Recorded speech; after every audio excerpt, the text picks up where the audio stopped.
I should never have insulted Nkrumah. Na niema. Bayole.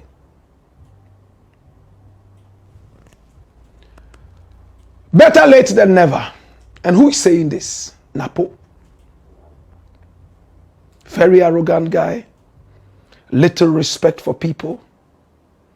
And when they are on the political platform, it's like they are drugged. Drugs that we can't find in the medical dictionary. And he's supposed to be a medical doctor. He came on stage after Asante Hine had praised him and told him point blank that, hey, I want you to show everybody that we trained you right here in this wonderful palace.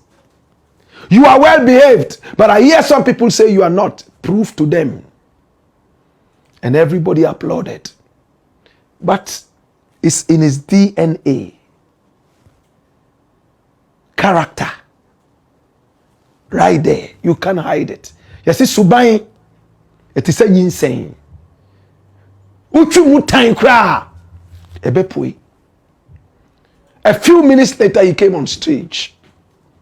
He didn't only insult the nation Ghana, including the Asante, who had lauded him so much and had almost endorsed him for the NPP campaign for VP, Vice President.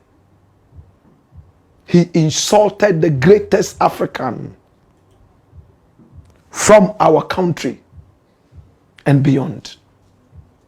One of the greatest humans who ever lived. Kwame Nkrumah. Kwame Nkrumah no. He didn't get anyone to compare with the legendary Kwame Nkrumah, but a failed politician like Nana Addo Dankwa Akufo-Addo.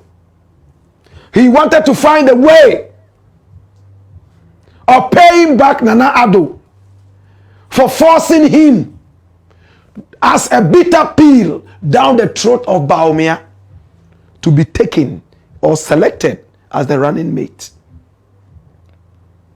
So he started by extolling the virtues of Nana Addo. Oh, he's a great man. Oh, he did this, he did that. Even Kwame Nkrumah couldn't match him with the amount of development he brought to the people.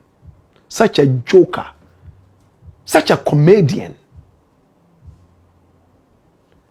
From when he said that, his political career crashed to the ground and fizzled into oblivion, effervescing like a mirage. He was gone. Finished. Not even Asante Hine could resurrect him.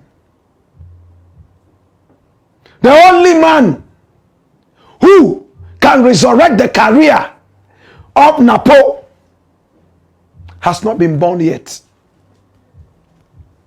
My brother, my sister, he never apologized. Then upon pressure, he came to apologize to the people of Ghana. Now they are getting ready, campaigning again for another round of primaries. And this time round, it looks like he has brought on a genuine regret. Political regret. A genuine political regret. It's an irony. Watch this. What is he saying? Watch this. Why Dr. Matthew Opoku Prempeh wants to return to parliament. Dash it away.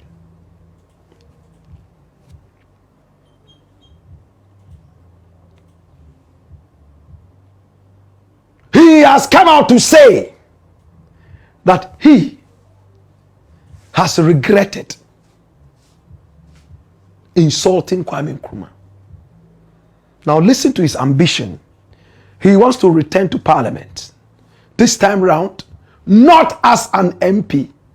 He wants to return to parliament in a higher service, maybe as the Speaker of Parliament. So you look at it and you are asking yourself, is Baumia still going to take this guy as his running mate? Already he has told Kennedy that he wouldn't be able to support him because Baumia showed him a lot of love. Many people believe Baumia lost the last elections, aside his own sins, because also of this guy here called Napo. My brother, my sister, would Napo even be given the chance again to be an MP, let alone a Speaker of Parliament? My brother, say anything. If you don't have any praises, then don't destroy. Kwame Nkrumah was a man who did a lot for this nation. Even in Ghana, when we were chasing him out, other countries were crying that we didn't know what we were doing. And they were right.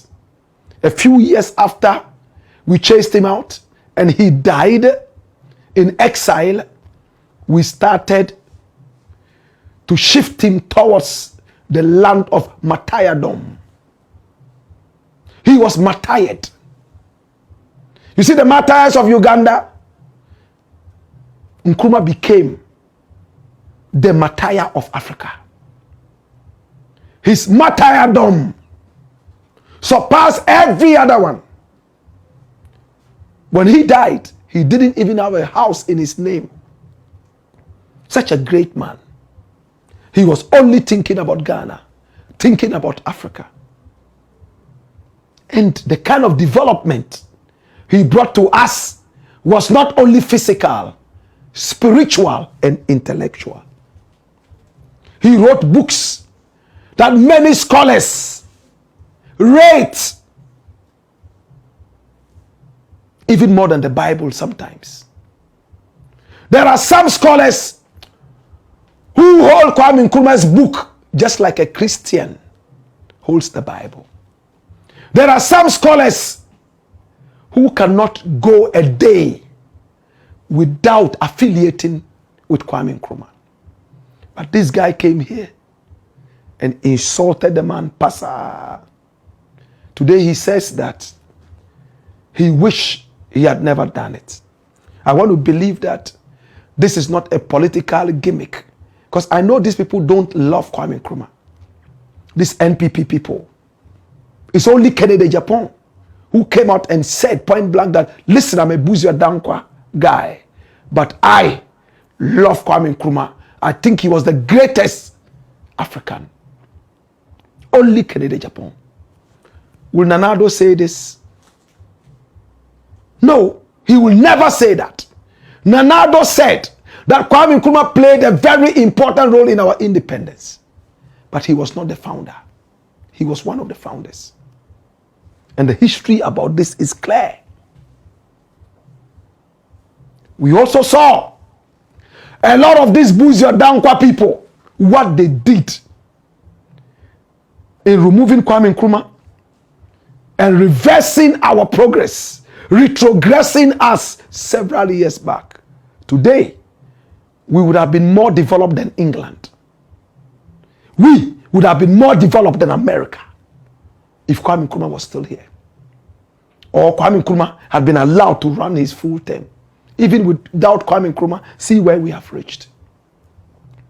Today, other African countries look up to us and they are like, what? Is this Ghana?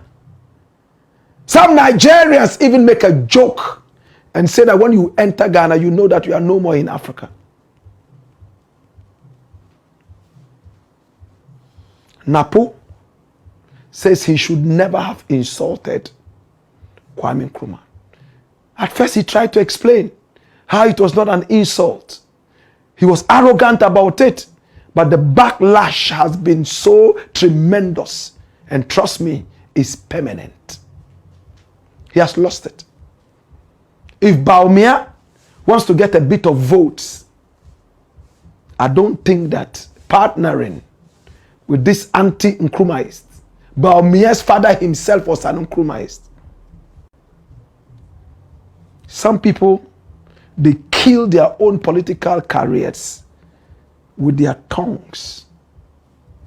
Napo, no tears for you. Regret or no regret, it might be the same value. But for me, a genuine regret will translate later into something more powerful. My brother, my sister, is the black pot, aka Kukushonamo, where we speak truth to power.